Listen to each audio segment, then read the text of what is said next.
peut terminer, il y a une dernière crainte des personnes qui, donc là des enseignants en particulier, qui se voient dotés de ce genre de solution. C'est la crainte de passer beaucoup de temps à préparer, à travailler, etc. Donc, pour ça, je vais essayer de les rassurer.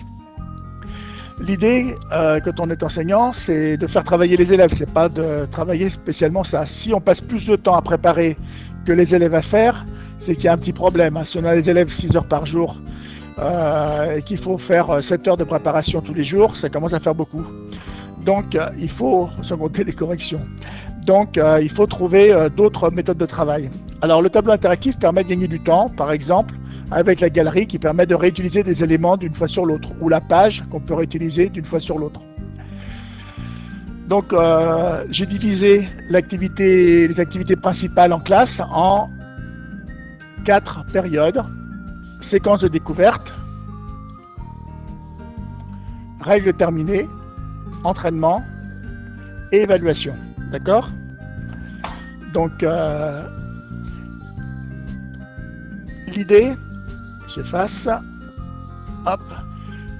Alors, la séquence de découverte, c'est quand on aborde une nouvelle notion. C'est souvent ce qui est difficile à faire en classe parce que soit on utilise la méthode dans le manuel et c'est souvent un exercice déguisé en approche de découverte, ou alors ça demande des expérimentations qui sont un petit peu longues, donc on va hésiter à faire certaines hypothèses parce que sur un tableau classique il faut les effacer, réécrire, on n'a pas la trace de tout ce qui s'est passé. Le tableau interactif, on peut revenir à tout moment sur n'importe quelle page. Là je reviens sur la page d'avant, hop, toc, on peut revenir tant qu'on veut, on peut repartir, d'accord.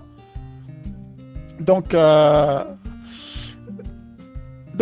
l'avantage du tableau interactif, c'est qu'on peut à tout moment faire et annuler. Donc dans la séquence de découverte, ça peut être intéressant d'avoir un vidéoprojecteur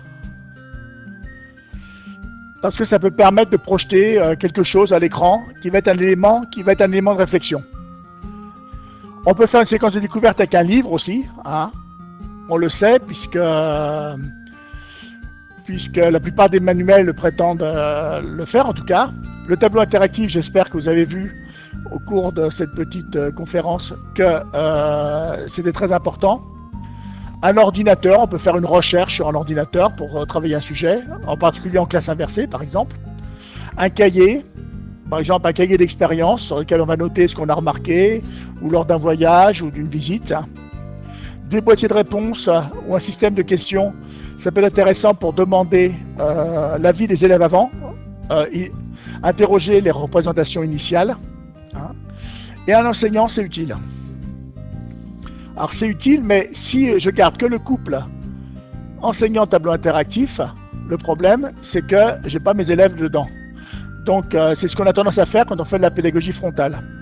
Donc le plus important, ce sont les élèves, parce que c'est à partir des élèves que l'enseignant il va pouvoir construire ce qui va se passer dans la classe. C'est en les interrogeant, en les faisant interagir, argumenter, qu'il va construire. Donc là, le tableau interactif est extrêmement important parce qu'on peut revenir en arrière, mémoriser, faire des hypothèses, aller chercher des documents sur Internet en cas de besoin, préparer ou pas, aller chercher des éléments dans la galerie, dessiner, mémoriser, enfin tout est réutilisé d'une fois sur l'autre. Et un élève qui n'a pas compris quelque chose une fois, il peut revenir au moment du cours où il a décroché avec exactement le tableau dans la même configuration. Si l'enseignant doit tout refaire son tableau, certains le referont volontiers, mais ce ne sera pas forcément exactement la même disposition que la semaine d'avant, par exemple. Après, ce que j'appelle règle terminée, c'est quand on arrivait, vous vous rappelez, sur la page précédente, en haut à droite ici, quand on est arrivé ici. Hein. Donc quand on est arrivé là, ça veut dire que les élèves sont arrivés au bout du parcours. Donc là, le vidéoprojecteur permet d'afficher la règle. Le livre permet de la retrouver écrit sous une forme quelconque. On peut le noter aussi sur le cahier. Et là, en gros, il n'y a que l'enseignant qui dit « ça y est, la règle est terminée, c'est bon, hein, vous pouvez la recopier ». Et là, je ne mets pas le tableau interactif puisqu'on n'utilise plus le tableau interactif comme élément interactif puisqu'on n'a pas à le manipuler, c'est affiché et ça reste comme ça, quoi. Après l'entraînement, on peut l'entraîner les élèves avec des exercices dans un livre ou un fichier. Un ordinateur, c'est un outil utile pour faire de l'entraînement, des cahiers, éventuellement des systèmes de réponse. Hein, c'est assez sympa aussi de faire les élèves travailler avec ça. Et là, j'ai pris l'enseignant, pardon, je vais prendre d'abord les élèves. Voilà, et les élèves. Donc là, c'est les élèves qui travaillent eux-mêmes, entre eux, en s'entraidant, mutualisant, et avec le professeur qui est là pour soutenir, pour aider. Et si quelque chose ne va pas, il peut prendre un exemple d'un travail d'élève. Je ne vous ai pas montré, mais en général, il y a la possibilité d'afficher une caméra. Hein. Donc là, c'est le plancher. Donc je vais mettre... Ah oui, attendez, la caméra n'est pas du bon côté. Si vous la voyez, la caméra, c'est bon. Donc là, j'ai mis les images clickers sous la caméra. Donc je peux afficher, pareil, un travail d'élève à un moment donné. Même s'il l'a fait sur papier, il n'est pas obligé de l'avoir fait sous forme informatique pour le voir. Hein. Je peux capturer cette image. Voilà. Et j'ai gardé l'image de ce travail en souvenir. Hein, que je peux mettre dans ma galerie ou autre. Là, je le supprime.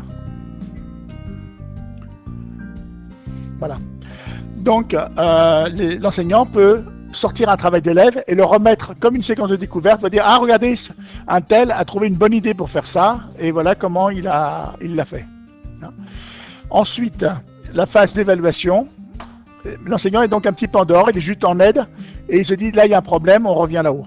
Et la phase d'évaluation, donc en général, on demande de planquer les livres, hein, sauf si c'est pour trouver les exercices dedans, mais on essaie de voir. On peut faire les évaluations sur ordinateur.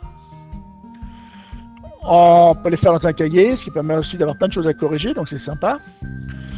Des boîtiers de réponse, ça se fait pas beaucoup en France, mais ça se fait beaucoup à l'étranger. Des systèmes de réponse. Et là encore, ce sont les élèves qui doivent travailler, hein, ils réfléchissent, ils mobilisent leurs connaissances.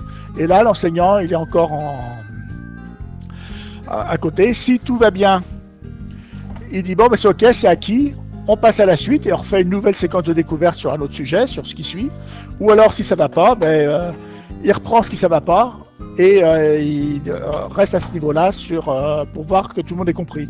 Hein, ou après, mettre d'autres moyens de remédiation en travaillant en petits groupes, faisant des groupes de niveau ou tout autre dispositif qu'il voudra mettre en place. Et un dernier point aussi, je vous ai dit tout à l'heure qu'on gagnait du temps. Alors je vais peut-être revenir sur la page précédente, excusez-moi. Vous voyez que le tableau interactif, je l'ai mis que pour la séquence de découverte, tout en haut. Sur la règle terminée, il n'y a rien de particulier à faire. Au contraire, l'enseignant peut même gagner du temps, puisque si ce qu'il a mis en place au tableau est bien, il a juste à l'imprimer, ou les élèves à le recopier, c'est déjà fait. L'entraînement, c'est l'entraînement traditionnel, donc ça ne demande pas plus de temps qu'avant. Ce qui pourrait demander du temps, c'est la correction d'envoyer tous les élèves au tableau, mais ça c'est une perte de temps. Je pense que beaucoup d'enseignants ont renoncé sur la correction systématique quand tout le monde a compris. Ça ne sert plus à rien de faire des corrections.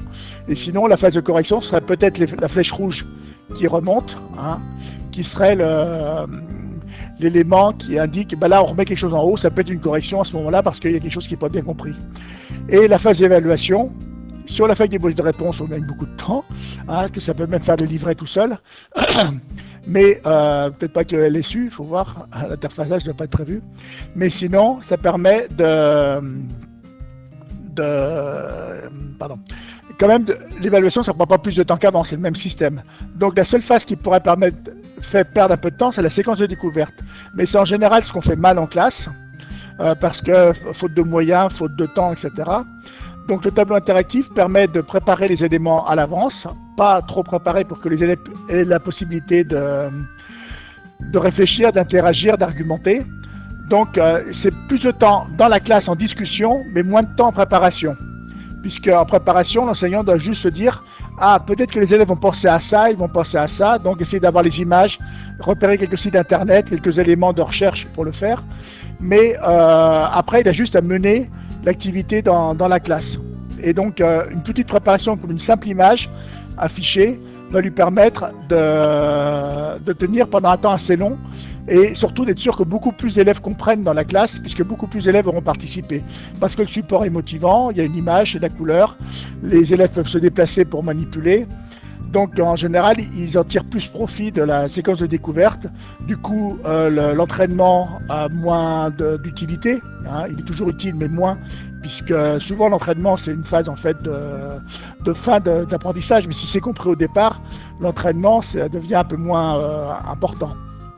Voilà, donc au final, on gagne du temps en préparation et on gagne du temps de classe qui peut être utilisé pour aider les élèves en difficulté, y compris par des élèves qui ont bien compris pour aider les autres.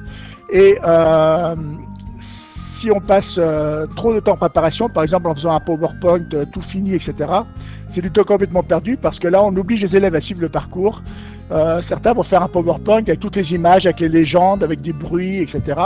Et ça sert absolument à rien parce que les élèves, s'ils manquent d'attention à un moment donné, ils sont perdus. C'est le système des escaliers qu'on a vu tout à l'heure.